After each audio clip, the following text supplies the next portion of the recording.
Argentina দলে রয়েছেন ফুটবলের অন্যতম সেরা গোলকিপার এমিলিয়ানো মার্টিনেজ। তিনি যেমনই গোলকিপার হোক না কেন, আর্জেন্টিনার জন্য তিনি একজন বাজ পাখি এবং দ্য ওয়াল নামে পরিচিত। কারণ 2022 বিশ্বকাপে তিনি যে দুর্দান্ত পারফরম্যান্স করেছেন, অর্থাৎ ফ্রান্সের বিপক্ষে 2টি অসাধারণ গোল সেভ দিয়েছেন, তা আসলেই অবিশ্বাস্য।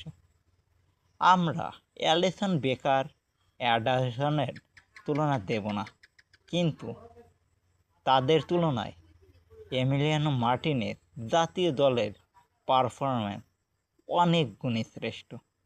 হতে পারে অ্যালিসন বেকার ক্লাব পর্যায়ে সেরা, কিন্তু এমিলিয়ানো মার্টিনেজ জাতীয় দলের বড় মহানায়ক।